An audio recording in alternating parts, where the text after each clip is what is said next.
to think differently, think Willy Wonka, get creative, think gold tickets, think surprise and delight, wow the crap out of your customers, and again, you will win in this new economy all day long.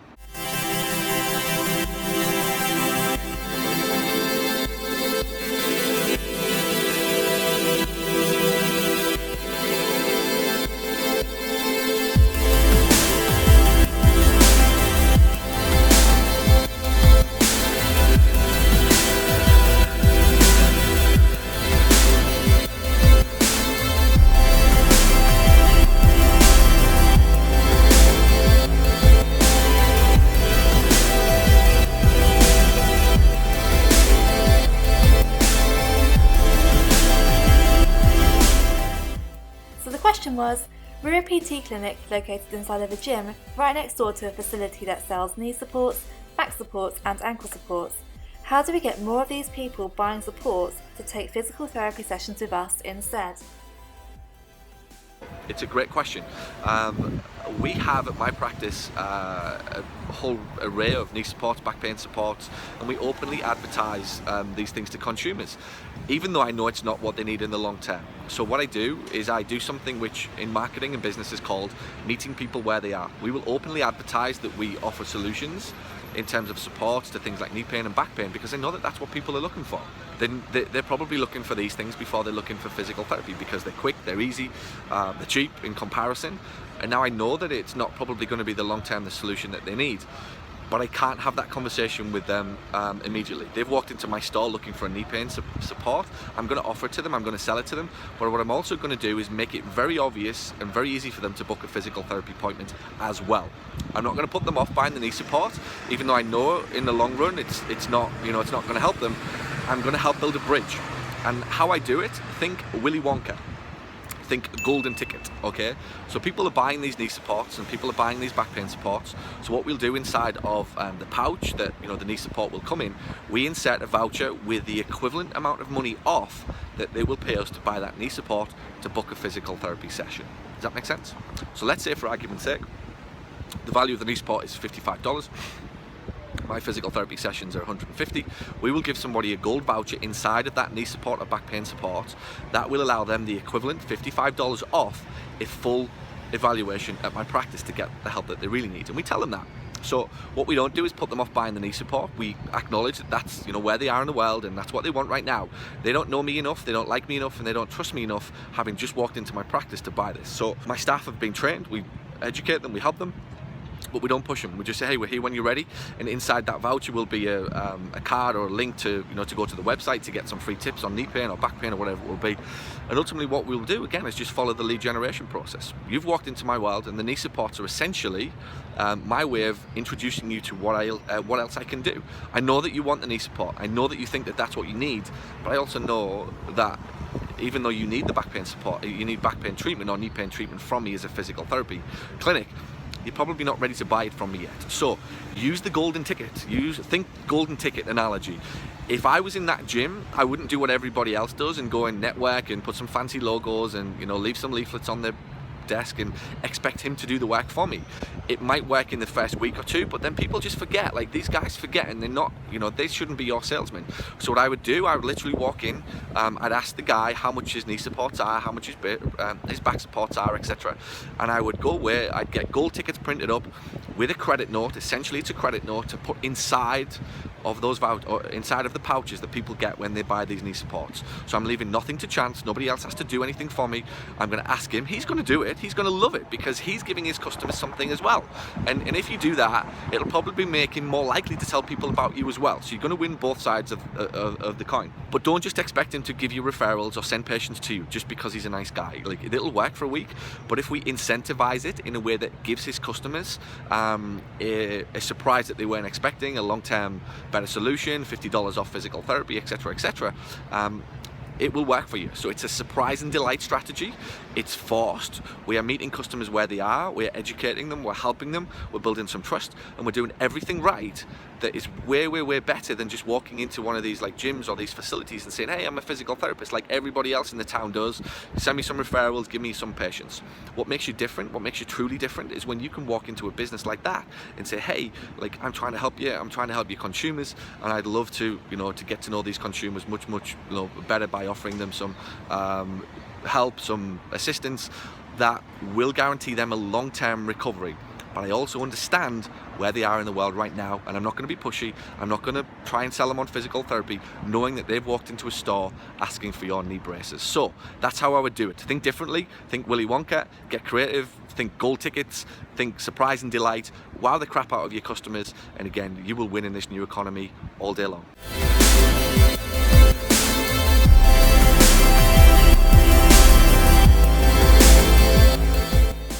Hey Paul, it's Jennifer and Bryan from Sarasota. Hey Jennifer, how are you? I'm doing good. How is Sarasota? It's beautiful.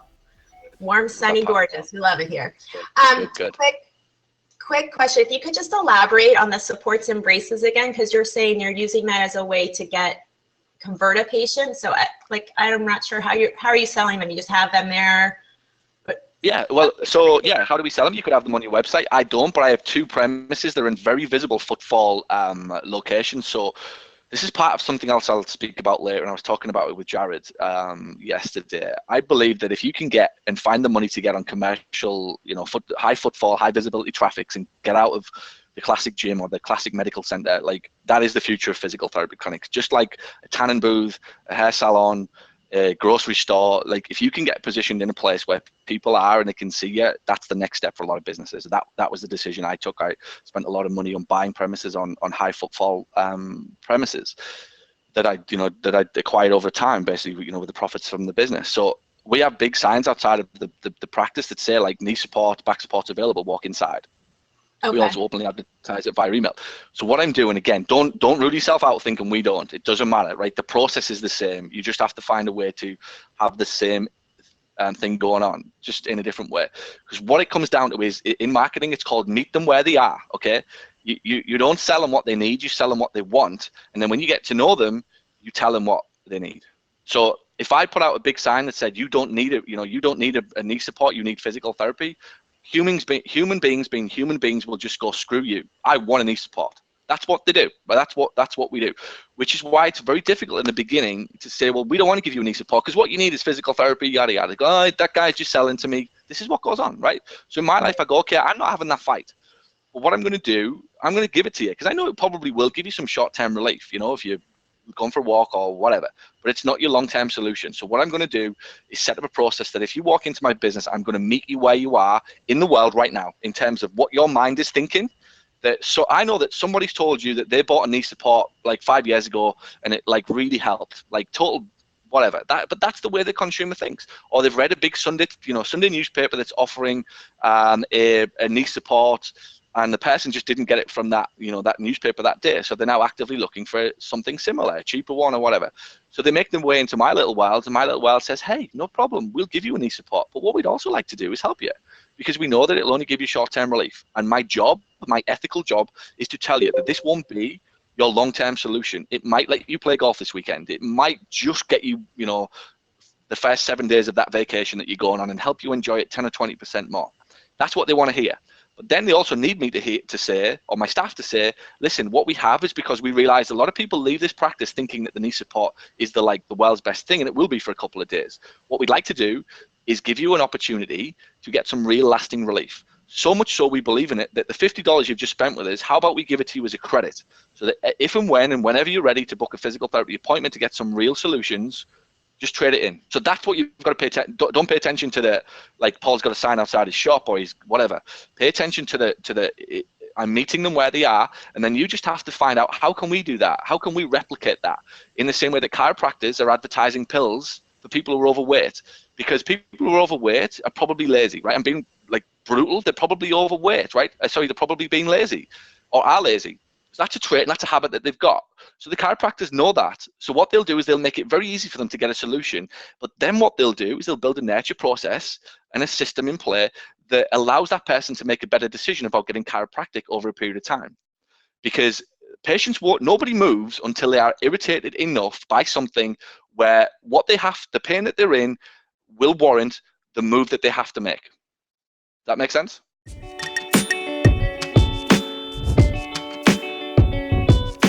But then sometimes I look at that and think, they might think, oh well, if I'm going in with Sammy because she's the back pain specialist, then when they've seen Sammy wants to put them in on a prime where they see 2 people a week, they might think, well, why no, are that's okay. But they've seen their more eyes on the first session, so yeah, I see what you're saying. It's moving them along a bridge every time. It's like, yeah. Right, we've got to get you to Australia. This is the analogy. We've got to get you to Australia, right? First thing we've got to do is get you in a fucking taxi to get you to the airport. When we get to the airport, we'll work out what flight we'll put you on. And then we'll figure out who the pilot is. But it doesn't really matter because the end destination is sunshine. It's not even Australia. It's sunshine, freedom, fresh air, a beautiful beach, nice water, light nights, coffee on the morning, playing with your kids in the swing park and doing all this amazing stuff. That's the goal, right? So what we've got to do is go all the way back and go, you've now basically told us you want this. You want this amazing life over here. How do we do that? If we try to get you on a flight to go to Australia and you're nervous as hell about flying, ain't going to do it. What we can do is get you in a taxi. We'll get you a taxi to the airport, and then we'll start to show you some planes, and then we'll start to get you to meet the pilot, and then we'll show you some videos about safety and health and why planes don't blow up and blah blah blah blah blah, to instill some confidence in you. And then when we've got that confidence, we'll explain to you which flight we're going to put you on, and from that flight we'll decide who the pilot of that flight is based upon how fast you want to get there, or the direction or the route that you want to go. You might want to have a stop off in Dubai and check out Dubai along the way, and if you want to do that, that's cool. We have a plan for that as well, because once you've got to Dubai, we know we can get you to Melbourne pretty quickly, but to take you all the way is going to be tough. It like gives them the confidence. Absolutely, that's all it is. That's why I like to do that. It's all it is. I was teaching this in London at the weekend, and the guy said, well, they just keep like stopping booking me treatment sessions. I'm like, well, what do you say at the beginning? He says, oh, well, I tell them they need like 15 or 18 sessions. I'm like, are you for real? Like, that's not how you move people. It's just too big. It's gigantic. It's like taking the world's worst flyer and asking them to go to Australia with you. And telling them, I'll be okay, you'll be fine. Oh, flying's okay, you'll be alright, no, it's fine, I've done it 1,000 times. Well, that's okay. Like, I'm not that lucky. Like, this will go wrong if I get on that flight. That's the way they think. So we move them small, get them in a taxi, get some confidence, talk to them, help them, build them up, motivate them, make them see what we're doing and show them videos of the Great Barrier Reef while we're on the way. That's kind of what we need to do as you move people. So that's all you're trying to do is just move them along. Yeah. Then it's over to the physio. Right, it's over to you now. Yeah. You've got to convince them to get on the plane. Get them on the plane is booking a plan. After that, you tell them why you've selected that pilot, because it just works. And you might think that you want to stay with the same physical therapist. You don't. That's just the fear and the certainty. That's all that's going on. They're fearful of, I've just built some confidence up with this guy or this girl, and like, oh, what if the next guy does it? It's just fear. But we overcome that in the same way that we got them started. And we acknowledge that we did. Hey, we appreciate that you might think, that you want to stay with this particular therapist, but that's not how we do things around here. That's just because we know that's not the right thing. In the same way that you might like the look of that pilot, and you might have had a great conversation with that pilot, but guess what? He crashed his last flight. So we know best. We know that this is the guy that you need to get to where you need to be, which is why you pay us in the first place. Make sense? Yeah. You don't pay us to decide, you pay us to stop deciding. That's a wildly different thing. Make sense? Yeah. People give you money so that you can take the decision-making process away from them. So when they walk into our world, that's what they're paying. They're giving you money to stop making decisions.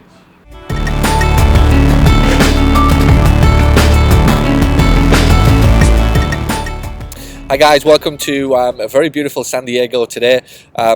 With me is Andrew Verton. Andrew is one of the premier private practice owners across the country, a multi-clinic owner from California, and is also one of the top practice management consultants in the whole of the US. Together we've been at a marketing conference, 4,000 people strong, one of the biggest marketing events of the calendar, and we've been learning a lot today, Andrew. Certainly over the last 24, 48 hours, we've been having a good conversation about a lot of things that we've learned and how we think that these things are relevant now to the physical therapy industry across the world. Things are changing. So, Andrew, what so far, 2 days in or a day and a half in, what's the number one thing that you think that we've learned at the conference so far that we could take, and if there was one piece of advice we could give to the person watching, what do you think it would be? Paul, there's been two common keywords this conference: content and branding. And not branding as we think of branding with a logo, but branding of really truly who you are as a physical therapist and as a practice. I think there's a big problem. It's not a big thing. It's definitely an issue. People get confused with what a brand actually is, and it's very easy to have it in your head that a brand is a logo or is a color or a website or a thing that is more of a symbol rather than an actual doing. And for me, a brand is a doing thing. It's what do you do for your customers, and what do they think of you as a result of that thing that you're doing? Yes. And I, as we see it move more into you tell me again more about issues with your insurance companies and cutbacks, as you move into those types of problems where people are going to have to pay more or you're going to have to change the direction of your practice, I think it's the brand, this thing that your customer thinks of you, not what we think of our business and not what we think our brand is. It's going to be that thing of what a customer thinks of what your business is that will win. I would agree. It's the intrinsic value the customer perceives they're receiving from you, not just as the patient care, but from top to bottom. How is the phone answered? How are they treated when they walk in? How are they treated when they leave? It's the whole dynamic from before, during, and after experience. That is your brand. Yeah, it makes sense if people are paying more, and that's the thing. I think that there's so many critical points now going on in healthcare. That one of them is the concept that 4 or 5, however many years ago, people could get essentially physical therapy for what they perceived to be free. Yeah, they had to pay their monthly premiums, but they'd been brought up by parents who paid premiums. They were used to paying premiums, right, and very little had to be paid out of pocket. So now that they have to pay $50 copay or they have to pay $5,000 excess or deductible, that's a massive jump for them. And it's not just the fact that they have to pay it, it's what are you going to give me as a result of it? Yes, and you know what, we see this regularly now with these $50 copays. And one thing I tell my staff is we have to provide them something they can't receive at home. Yeah. Because realistic, if you want to break it down, they can do all those exercises at home for free. Yeah. They're not going to do them, we know that, but they can do them all at home. So why do they want to come spend $50 3 times a week to see us?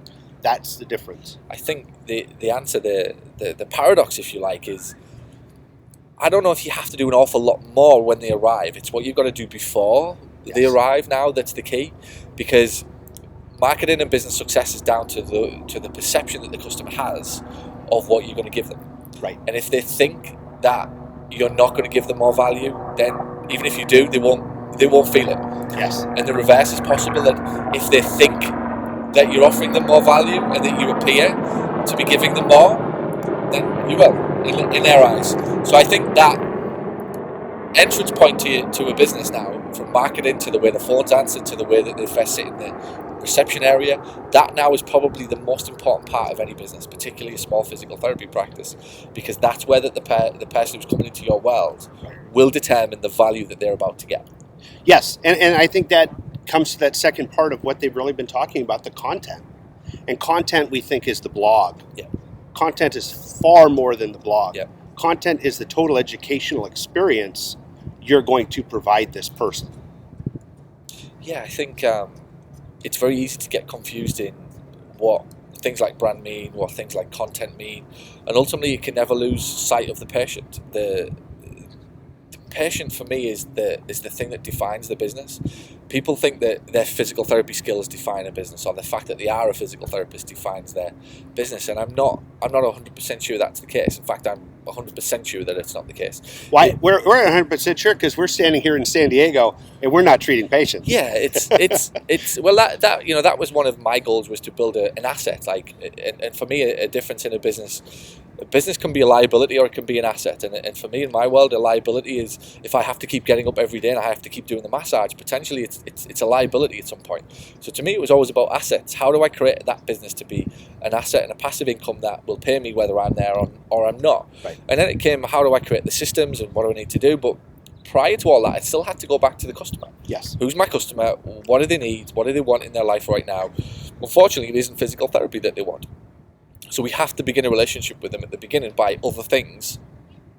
Information-led, marketing, helping people make decisions, nurture systems, those types of things. If you can give them that, they're much more likely to want to become a customer. Yes. That stays for life. It's a crazy thing that goes on. If you focus on your PT skills, you lose sight of the patient. Mm-hmm. If you don't focus in on the patient and it's all just about the PT skills, then I think that business will fail. The business that is just all about the physical therapy as we move into the new economy will struggle. I would agree. You know, we come out of PT school and we think our skills are the best, and it's all about us. It's all about us. We're the hot commodity. We're the new grad PT who's going to come out and change the world. And then you get out, and after a while, you realize that it's the skills, but it's it's those intrinsics, that content, that makes the package, that makes the difference. Yeah, you know, to answer that question, you'd always say that a lot of people tell you that they're very good at what they do with their skills, but they don't have the amount of patience that would represent how great they are at those skills. And that tells you all you need to know where true and lasting business success is. Yeah, I would agree.